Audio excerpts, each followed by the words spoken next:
Coming to you from Brick House in downtown Brooklyn, this is 112BK. On the show today, the Yanny-Laurel divide. Feels like another divide. We'll discuss. Considering LGBTQ seniors. And comparative coffee. Will the bougie brew hold its own? Hi, and welcome to the show. I'm Ashley Ford, joined by producer Ross Tuttle. Hi, Ashley. Hi, Ross. Ramadan Mubarak for all those celebrating. We're going to talk next week about iftar in the streets. Last year it was in Brooklyn. This year it's going to be in Queens. Tune in for that.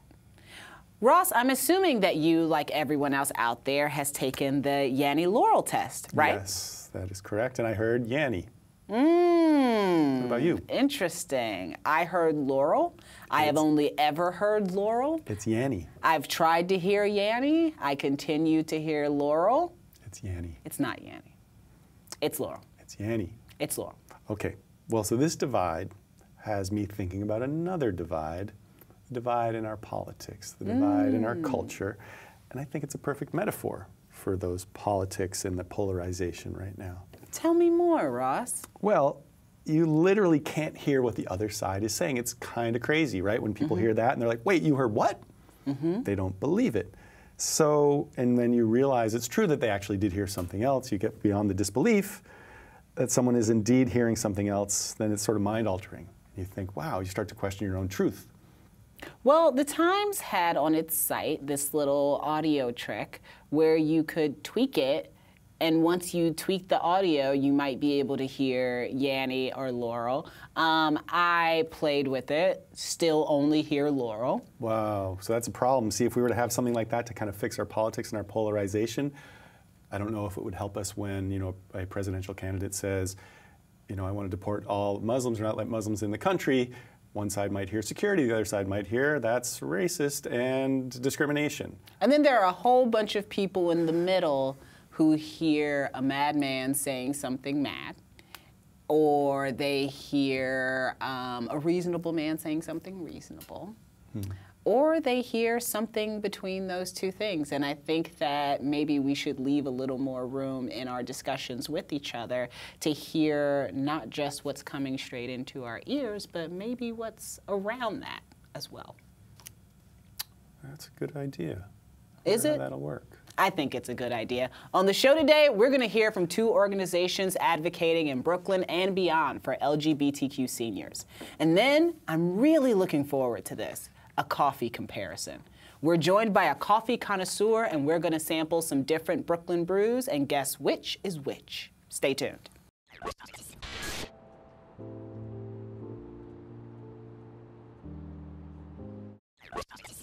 We rely on family for a lot of things, especially in old age. But what happens when you haven't spoken to your biological family in decades because you've been cast out, or you haven't had children because you're in a same-sex relationship and alternative paths to becoming a parent were foreclosed in your lifetime? These are issues facing LGBTQ seniors. Thankfully, there are some organizations in these parts who are looking out for them, and I recently spoke to individuals from a couple of them. Jose Albino, the executive director of the GRIOT Circle, and Daniel Puerto, outreach coordinator for SAGE. Here's that conversation. Jose, Daniel, thank you so much for being here. I really can't tell you how much I appreciate it. Jose, can you talk to me a little bit about GRIOT, what the work is that you guys do? Because I think a lot of people are going to have questions. They hear, you know, senior LGBTQ, and they're like, you mean like in high school? Right, so I'll give you the cliff notes. So GRIOT Circle, which stands for Gay Reunion in Our Time, or GRIOT, meaning storyteller in West African culture, was founded 22 years ago here in Brooklyn by a group of LGBTQ elders who felt that their community was falling through the cracks at a time where we didn't bask in the civil liberties we do now in terms of gay marriage and other things. And we wanted to create a space for LGBT elders of color to fellowship and really be in community. And here we are 22 years later, and we're still here, we're still standing. And we focus, we provide a series of services and programs and services which include leadership development opportunities. We have nutritional programs, nutritional lunches, leadership development, advocacy.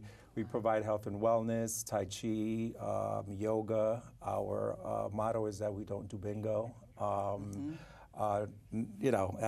everyone can provide what they want, but that's basically our Right. motto. We take a different approach to health and wellness and really developing our members in totality. And we would do a lot of work around civic engagement with our members, as well as training them and connecting them to our mission and go out into the communities and really change what the LGBTQ movement in that space, in communities and allies. I mean, I understand exactly what the spaces that POC, LGBTQ elders really maneuver in. Right, right. And you're saying that GRIOT's been around for 22 years. SAGE has been around 40?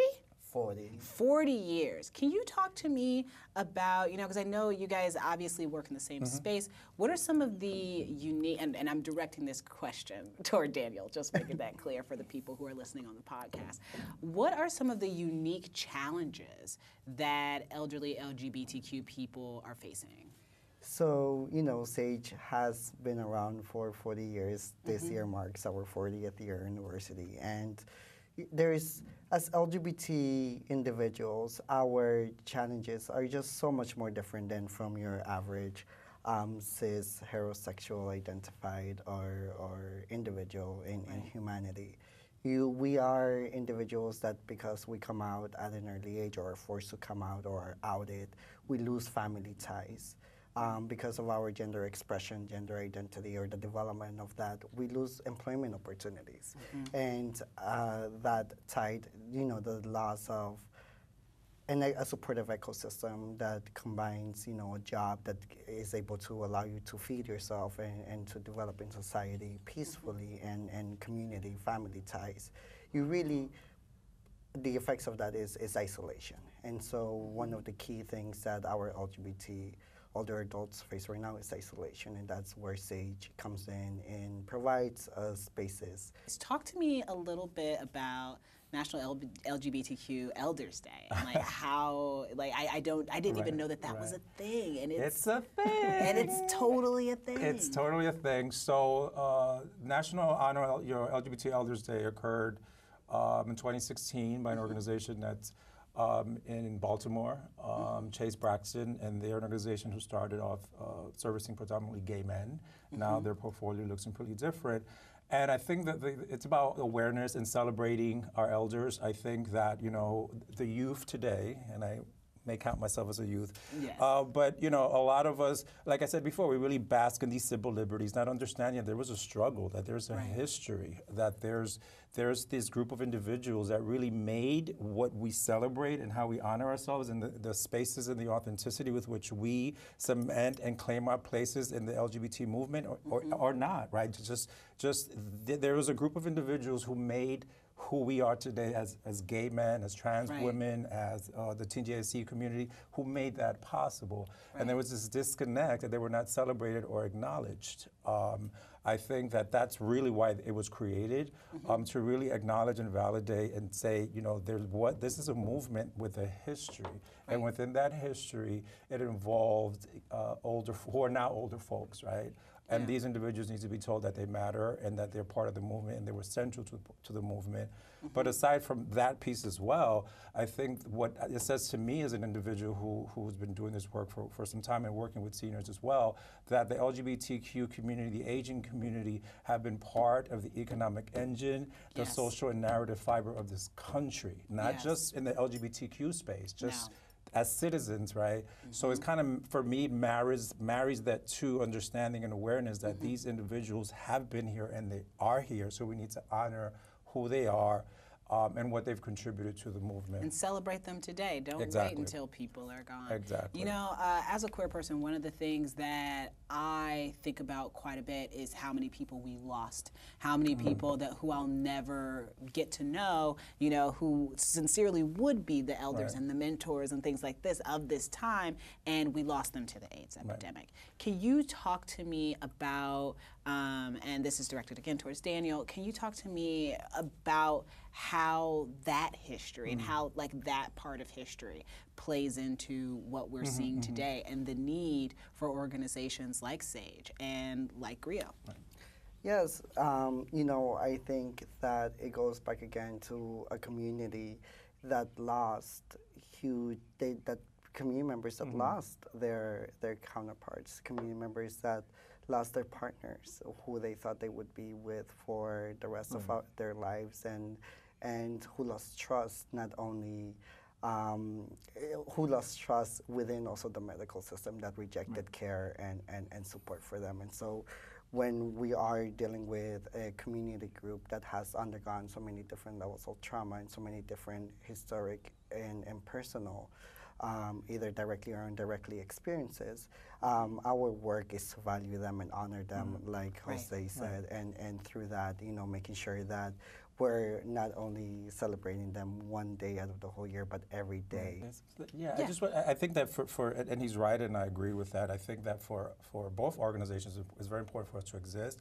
I think that for the people of color, elders of color, it just takes a different dimension, a different approach. I think that, you know, for an individual of color like myself, an immigrant who really identifies with the elders that I serve, you know, a lot of the spaces and places where we would go to be loved or feel loved don't historically have loved us back. Right. That includes our families, that includes our churches. Oh, yeah. That includes, you know, senior centers, institutions. Our cultural institutions. Our cultural institutions, yes. absolutely. So you have this family of choice that we created, and then the AIDS epidemic took that away from us. So there's a lot of trauma, and you know, so the AIDS epidemic really affected us in a way because the family of choice that we were intentional about choosing because of the epidemic was also taken away. We lost them. Right.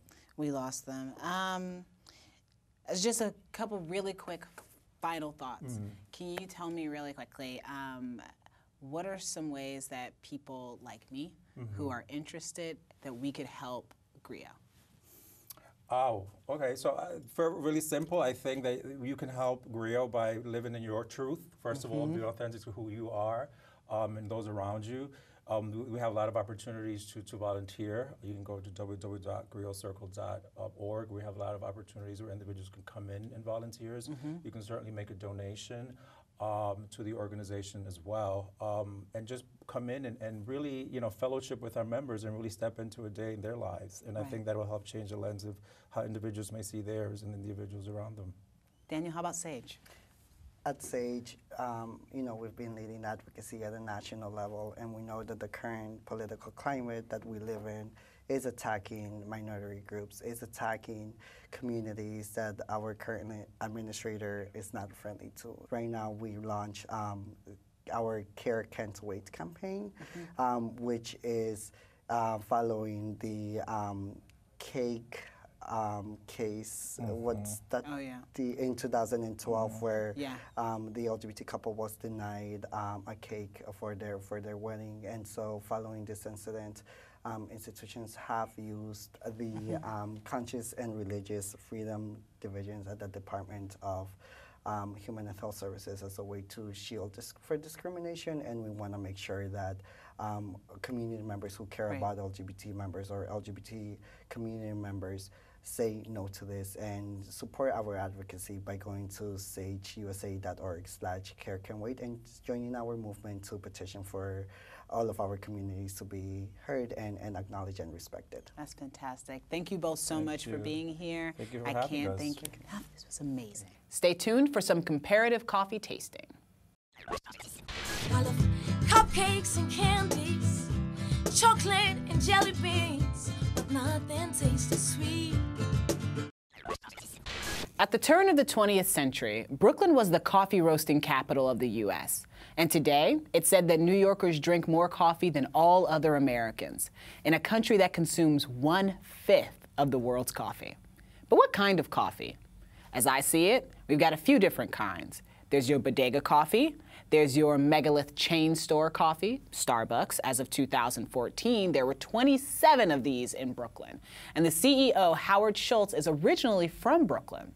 And then there's the higher end kind found in more cafes than you can shake a stirrer at. We're joined today by Brooklyn-based food writer and cookbook author Sarah Zorn, who's going to educate us on Brooklyn coffee culture after we do a taste test to see if I'll be paying that extra $2 to $3 for the bougie kind.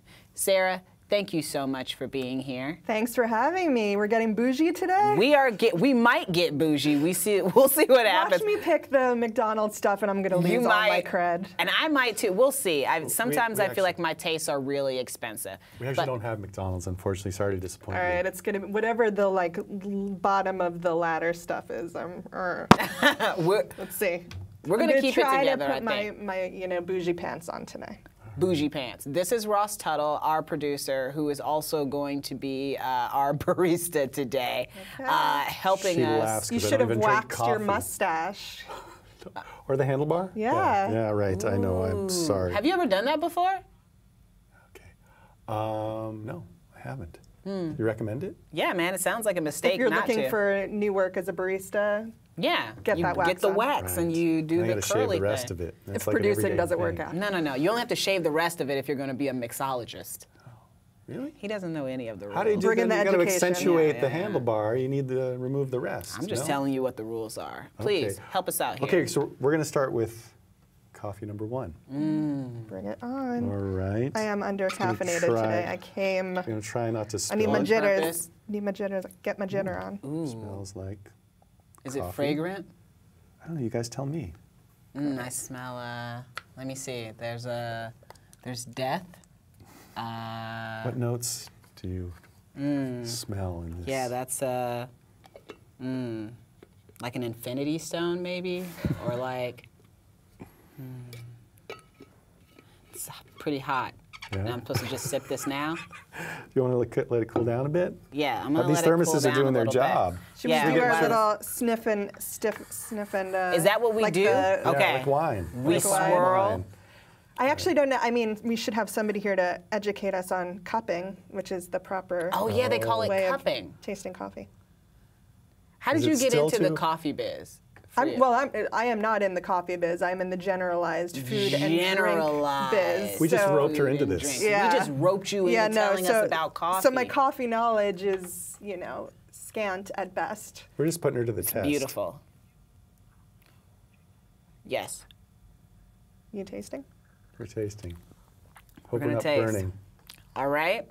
That was Sarah, you're interesting. kind of tasting it like wine. You're sort of breathing in with the nose. Yeah, well, I That's think you like so probably hot. should because you taste anything in the same way. You use your nose. You want it to hit the back of your tongue. Yeah, I mean, I I'm sniffed getting a on lot it. of it's pretty acidic. Yeah, I'm definitely it's getting very that acidic. off the bat, which could have less to do with the beans themselves than just how it was roasted and. Yeah, it could have Prepared. been. Yeah, the roasting process really affects how the flavor you get from the beans. Or could it have something to do with the cask that we've actually soaked in vinegar? It could also have something to do They're with messing with the results. Okay, do you guys want to cleanse your palate and we'll move on to number 2? Yes. We've got Yes. some Like wafers I'm gonna here break for this you. for us. Off of wafers. All right. that. Here, there, you have the big one. All right, here's number 2. Wow. Very dry. We do it Alright. side by side. There should be side by side mouth cleaning methods. We'll have matzah and the rice crackers. We don't got have it. a spittoon, unfortunately. All right. This is number Okay, so I'm 2. going to pull these away so there's no confusion. That's number 2. This is Okay. number 1 over here. Ooh, that smells a little milder. So for the audience out there that's listening, we have these Oh. 2 women who are tasting the coffee right now, experiencing this second delightful brew, or maybe I mean, Also, this flavor for me, it dissipates a bit quicker. Like it doesn't really, I don't get the same mouthfeel as I got with this guy. I mean, there's still a high acidity on it, but I'm not picking up yeah. as many interesting flavor notes here. yeah, absolutely. I feel like this actually tasted like something. This tastes more like nothing. It tastes more like nothing. Yeah. okay. These are technical terms. These are very technical terms for coffee drinking. Right, this is going to go into the next book, right? I think it's, yeah. Do you guys want to ruminating. cleanse, and then we'll Yeah, we're go gonna on to number cleanse. 3? All right. Our third and final brew. Last time a man asked me if I wanted to cleanse on camera, something way different happened, but I'm very excited about this. Okay, this is number 3. I'm not going to go there. Not going to go there, Ashley.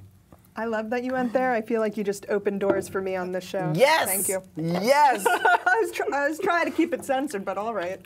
No, Yes. As my favorite band says, take it to the limit. One more time. Oh my God, the Eagles. Eagles. We could have a whole conversation about this. I'm afraid to go out on a limb, but I feel like this is our single origin, you know, fancy schmancy third wave guy over here. This is going to be straight from the bodega. Like, for those of you who also cannot see, Ashley's sort of, her lip seems to be curdling. If a lip curdles, kind of like my lip the milk, curdled? kind of like what might happen if there was milk in this coffee. I don't know, or spoiled milk. Not enjoying it. I'm not enjoying him saying my lip curdled, first of all. Second of all. Coffee and milk terminology here. You know, this feels expensive, which is probably why I don't like it, because rich people don't know what they're doing a lot of time. Put it like that. Okay. All right, well, so I will tell you who provided our options today. Is the bodega, isn't it? So we have one coffee. We have one coffee from a bodega. We have one coffee from Starbucks, and we have one coffee from Hungry Ghost, which just opened up a new branch across the street. All right. This might be the because Starbucks has that really like overpowering burnt quality, which sometimes masquerades as being a little higher end. I'm gonna go with this as the bodega guy. So Sarah, you're saying number 2 is bodega? Yeah. And okay. I'm gonna guess this is Hungry Ghost and this is Starbucks, but it could be the other way around. Uh-oh, don't do a little Okay, Ponzi let me guess. thing. Let me guess. Switcheroo. Hold up. Okay, so Sarah's saying number 2 is the middle one is bodega. 2 is bodega. This is Hungry Ghost. And then you're saying 3 is Hungry Ghost. I need to revisit this. Okay, take your time. Ashley, what about you? I'm gonna say Starbucks, bodega, Hungry Ghost. Is that the same? Is it? It's the same. You guys, My perspective is off. are you staying with your first answer? Yeah, but this tasted crazy right after that. It definitely needed a palate cleanse. Final answer, as Regis Are we would say? Are we gonna dial it in? Yeah. You know, might as well. I've embarrassed myself anyway. I'm Okay. sure this. Well, Yes. you guys will be happy to know that you were both right on the bodega coffee. Just to consult And my so notes. these are the. All right. So the real with challenge, right, is the Starbucks, which, as you were saying, you know, sometimes tries to masquerade with that heavier roast, to give it that flavor, to maybe feel like a more expensive coffee. Well, number 1 is Hungry Ghost, and number 3 is Starbucks. I could live with those results. I mean, I guess the saving grace is you did identify the bodega coffee. Not to diss the bodega, which I'm guessing is the kind of coffee that most people in Brooklyn actually drink. yeah. I would say that a few years ago, but the kind of more high-end coffee shop has become so prevalent that most people, the bodega is more a matter of convenience. That's what everybody could get on the way to the subway. And now I feel like I actually might live in the one neighborhood where you can't. All I have on the way to the subway is the Dunkin' Donuts. But I just think it's true of most places that you will find a Hungry Ghost or at least a Starbucks kind of more often than you'll find a bodegas are dying breeds, so I don't even know that they get as much play anymore. I think it must depend on the neighborhood. My neighborhood, most people have a bodega coffee. But I live in Flatbush, where I can see most people, even if they have the money, being like, I ain't paying no $4 for a coffee. So. Well, so the $600,000 question, $600,000 question for you, Ashley, is would you pay the extra $2 to $3 for the Starbucks or the bougie coffee? I would pay more for the Hungry Ghost coffee, not for the Starbucks coffee, but I don't really get coffee at Starbucks anyway. Even though you actually thought the Hungry Ghost was the Starbucks coffee. Yeah. Not to call you out, but. Yeah, no, but that's the kind I like. All right. What was your favorite one? I feel like maybe I didn't cleanse with the crackers well enough because my buds were compromised by the time we got to number 3. I actually, this was the gentlest on the palate. The Hungry Ghost. Yeah, I mean, this was definitely in your face. The Starbucks. And so now I'm not super surprised it was Starbucks because Starbucks is really aggressive. I liked that the Starbucks had kind of a you know, heavier mouthfeel, but like when it comes to tasting coffee, it's like so much about personal taste. There are some nuances that you could pick up as a layman. So the But for the acidity of most the first part- one didn't really bother you?